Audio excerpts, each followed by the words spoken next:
అంటే ఇవాళ పేదవాడికి ఆనాడైనా ఈనాడైనా గ్యారంటీగా నిలబడ్డది కాంగ్రెస్ ప్రభుత్వమే నిలబడుతుంది, రేపు కూడా నిలబడుతుందని సందర్భంగా గుర్తు చేస్తున్నా. ఈ విషయంలో మోసం చేసినటువంటి వాళ్ళని తప్పకుండా న్యాయపరంగా, కోట్ల పరంగా, టెక్నికల్గా వాళ్ళు ఏ విషయాన్ని ఇవాళ గతంలో ఏం మాట్లాడు ఎప్పుడు చూసినా కూడా కాంగ్రెస్ ఏం చేసింది, స్కాములు తప్ప అని మాట్లాడినారు. మరి ఇలా బీఆర్ఎస్ ఏం చేసింది? మీరు అధికారం కోల్పోయిన తర్వాత మీ యొక్క లెక్కలన్నీ బయటపడుతున్నాయి కదా.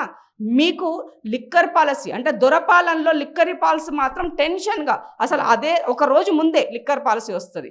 అదే పేదవాడికి అమ్మిన ఒక విద్యకు సంబంధించిన పాలసీలు రావు, పేదవాడికి సంబంధించిన ఇండ్ల పాలసీలు రావు. ఇలాంటివి ఏవి కేసీఆర్కి పట్టలేదు కాబట్టి కేసీఆర్ని ఫామ్ హౌస్కి పరిమితం చేశారు ప్రజలు. ఇవాళ ప్రజాపాలనని నమ్ముకున్నటువంటి ప్రజలు రేవంత్ అన్న నాయకత్వాన్ని నమ్మి ఇవాళ ప్రజల వైపు నిలబడ్డారు కాబట్టి తప్పకుండా మీరు అవహేళన చేసినటువంటి ఇప్పుడు కేసీఆర్ గారు ఏం చెప్పారు, గతంలో డబల్ బెడ్రూమ్ ఇండ్లు మేము ఇవ్వకపోయినట్లయితే మీకు జాగా ఉంటే కట్టుకోవడానికి 5 లక్షలు ఇస్తామని వాళ్ళ మేనిఫెస్టోలో పెట్టారు. కానీ మేనిఫెస్టోలో పెట్టిన విషయాన్ని కూడా మోసం చేసి నేను 5 లక్షలు చెప్పలే 3 లక్షలు ఇచ్చిన అని చెప్పేసి అసెంబ్లీ సాక్షి చెప్పినటువంటి వ్యక్తి ఇవాళ అదే కాంగ్రెస్ ప్రభుత్వము మీకు ఇల్లుంటే మేము డబ్బులు ఇస్తాం 5 లక్షల రూపాయలు, ఎస్సీలు అయితే 6 లక్షలు ఇస్తాం, మీరు ఇల్లు కట్టుకోండి అని ఇవాళ మా మేనిఫెస్టోలో చెప్పాం. ఇవాళ ఇండ్లు కూడా మేము చెప్పినటువంటి గ్యారంటీలో ఈ ఇండ్ల పథకం కూడా ఉన్నది. కాబట్టి ఇవాళ గ్యారంటీలకి ఇవాళ వారంటీగా రేవంత్ అన్న నిలబడ్డాడు కాబట్టి ఇవాళ ప్రజలు మమ్మల్ని నమ్మారు.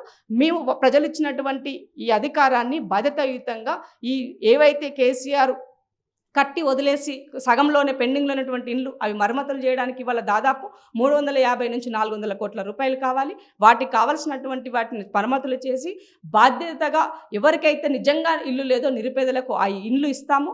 వాటితో పాటు గతంలో మేము కట్టినటువంటి ఇండ్లు స్వగృహ కింద కట్టినటువంటి ఇండ్లు చాలా ఇండ్లు పెండింగ్లో ఉన్నాయి. ఆనాడు ఉమ్మడి తెలంగాణ వచ్చిన తర్వాత పిసిసి ప్రెసిడెంట్గా ఉత్తమ్ కుమార్ అన్న కానీ తర్వాత రేవంత్ రెడ్డి అన్న కానీ తర్వాత పొన్నాల లక్ష్మయ్య గారు కానీ కలిసి చాలాసార్లు రిప్రజెంట్ చేశారు. మీరు ఇండ్లను ఇవ్వండి, వాళ్ళకి కట్టినటువంటి ఇండ్లు అవి నిరుపయోగం అవుతున్నాయి, కూలిపోతున్నాయి, పేదవాడికి ఉపయోగపరచండి అని చెప్పడం జరిగింది. కానీ కేసీఆర్ పెడిచావన పెట్టి వాళ్ళు కట్టింది నేను ఇవ్వాలన్నా నేను ఇస్తాను అన్నటువంటి అహంకారంతో పోయి ఇవాళ ప్రజల యొక్క సొమ్మును దుర్వినియోగం చేశారు. కానీ కాంగ్రెస్ పార్టీ బాధ్యతాయుతంగా పెండింగ్లో ఉన్నటువంటి ఇండ్లను పూర్తి చేస్తాం, పేదవాడికి ఇచ్చిన మాట నిలబెట్టుకుంటాం, తప్పకుండా ఇది పేదల ప్రభుత్వం అని నిలబెట్టుకుంటామని ఈ సందర్భంగా గుర్తు చేస్తున్నా.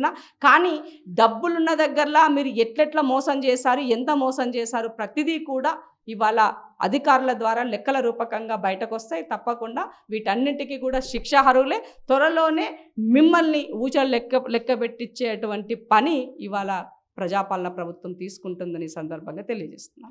రైట్, ఇది మొత్తం మీద ఒక్కసారిగా అధికారం కోల్పోయినటువంటి గత బీఆర్ఎస్ పార్టీ ఇప్పుడున్నటువంటి ప్రతిపక్ష పార్టీకి సంబంధించినటువంటి అన్ని అవినీతి అక్రమాలని ఒకటొకటిగా బయటపడతా ఉన్నాయి. తీగ లాగితే డొంక కదిలినట్టుగా.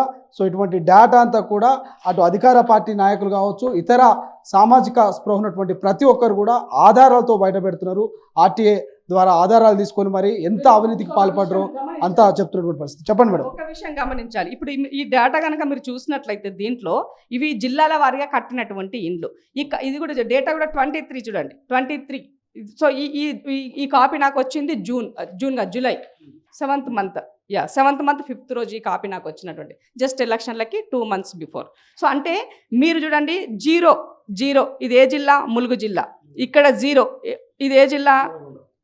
నో, ఇది మన నారాయణపేట జిల్లా. అలాగే ఇక్కడ ఇంకొక 0 ఉంటుంది, వికారాబాద్ జిల్లా. ఈ 3 జిల్లాల్లో ఒక్క ఇల్లు కూడా 2 BHK కట్టేయలే మీరు. 33 జిల్లాల్లో ఈ 3 జిల్లాల్లో ఒక్క ఇల్లు కూడా.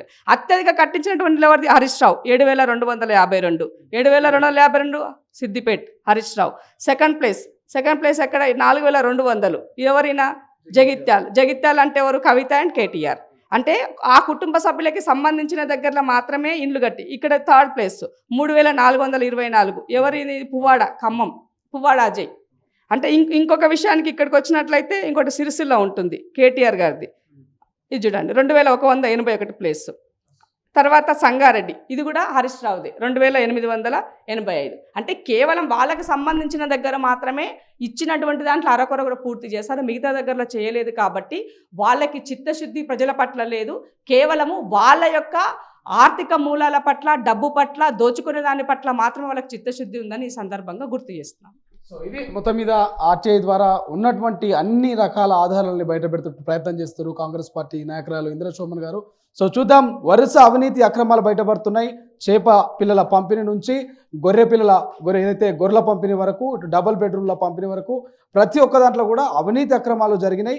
గత ప్రభుత్వంలో బాగా దాచుకున్నారు. వాటినంతా కక్కిస్తాం, నిజంగా ఎవరైతున్నారో వాళ్ళందరినీ జైలుకు పంపిస్తామనేటువంటి రీతిలో, పేద ప్రజలకు ఆ డబుల్ బెడ్రూమ్లను కూడా పంపిణీ చేసి న్యాయం చేస్తామనేటువంటి రీతిలో అధికార పార్టీ నాయకులు చెప్తున్నటువంటి సిచ్యువేషన్. సో చూద్దాం ఏం జరగబోతుంది.